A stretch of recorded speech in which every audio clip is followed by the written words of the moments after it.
اعوذ باللہ من الشیطان الرجیم بسم اللہ الرحمن الرحیم۔ آج جون کی 13 تاریخ ہے۔ آج 12ویں جماعت کے لیے ہمارا موضوع جو ہے وہ ہے علی سردار جعفری کی نظم نیند۔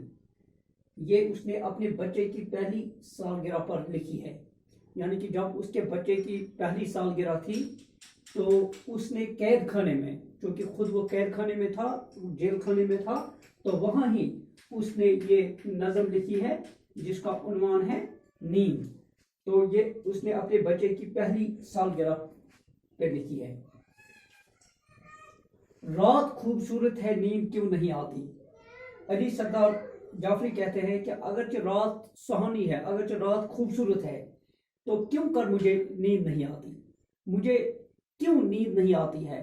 رات بھی بڑھیا ہے، خوبصورت ہے، لیکن میری آنکھوں سے نیند غائب ہے، نیند نہیں آتی ہے۔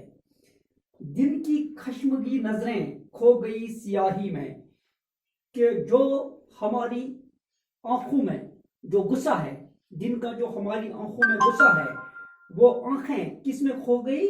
سیاہی میں۔ وہ رات کی سیاہی میں ہماری خشمگی آنکھیں، ہماری غصے سے بری آنکھیں، وہ رات کے اندھیرے میں کھو گئی ہے۔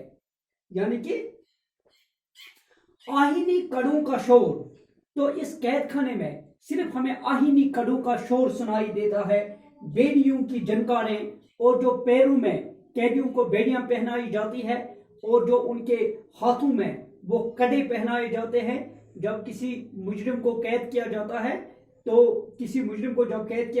تو اس کو آہینی کڑا پہنایا جاتا ہے ہاتھوں میں، اور اس کی پیروں میں بیڑیاں پہنائی جاتی ہے، تو اس کا شور رات بھر ہمیں سنائی دیتا ہے، یعنی کہ وہ شور ہمیں اس قید خانے میں سنائی دیتا ہے اور نیند نہیں آتی ہے۔ قیدیوں کی سانسوں کی تند و تیز آوازیں، تو جب جو قیدی وہاں پہ ہے، جب وہ نیند میں مست ہوتے ہیں، وہ کھراٹیں لیتے ہیں، اور ان زوردار کھراٹوں کی وجہ سے تو وہ تند و تیز آواز ہماری کانوں میں گونجتی ہے، ہمارے کانوں میں وہ تند و تیز آواز ہمارے کانوں میں گونجتی ہے۔ یعنی کہ جب وہ قید میں جو پڑے لوگ ہیں، جو قیدی ہیں، جب وہ رات کو سوتے ہیں تو سوتے وقت وہ کھراٹے لیتے ہیں، ان کھراٹوں کی وجہ سے ان کی تیز آواز ہمارے کانوں میں گونجتی ہے۔ جیلروں کی بدکاری، گالیوں کی بوچھاریں، اور وہاں قیدیوں کی، جیلروں کی، جو جیل کے ملازم ہیں، ان کی بدکاریاں اور ان کی گالیوں کی بوچھار ہوتی ہے وہاں، یعنی کہ صرف گالیاں ہی سننی پڑتی ہے اور ان کی بد زبانی اور بدکاری ہی دیکھنی پڑتی ہے۔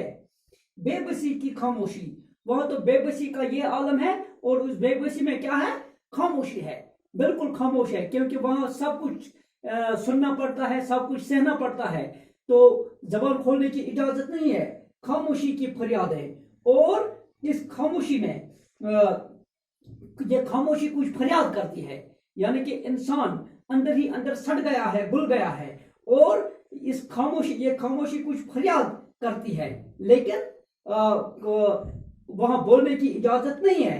فریاد تو ہونٹوں پہ آتی ہے، فریاد تو زبان پہ آتی ہے، لیکن زبان سے ایک کلمہ بھی فریاد کا نہیں نکل پاتا ہے۔ تہنشی اندھیرے میں، تو اس گپ اندھیرے میں، اس گٹا ٹوپ اندھیرے میں، شب کی شوق دوشیزہ، رات کی حسین، رات کے وقت کی حسین ایک دوشیزہ، ایک کنواری، خوبصورت، نہایت خوبصورت ترین لڑکی اس رات کے وقت کیا کرتی ہے؟ خاردار تاروں کو، جو قید خانے کے باہر خاردار تارے ہیں، تارے بچھائی گئی ہے، آہنی حصاروں کو، اور جو وہاں پہ آہنی حصار، یعنی کہ جو آہنی دیوار اس قید خانے کے باہر ہے، اس کو پار کر کے یہ دوشیزہ، یہ کنواری، یہ نہایت حسین لڑکی آتی ہے، ان حصاروں کو توڑ کر، ان آہنی حصاروں، لوہے کے تاروں کو توڑ کر وہ اندر آتی ہے، پار کر کے آئی ہے، وہ ان سب چیزوں کو پار کر کے آئی ہے، بھر کے اپنے آنچل میں، اور اس نے اپنے آنچل میں کیا لایا ہے؟ اس قید خانے کے اندر جنگلوں کی خوشبوئیں، اس نے جنگلوں کی طرح طرح کی خوشبوئیں اپنی آنچل، اپنے دامن میں لائی ہے۔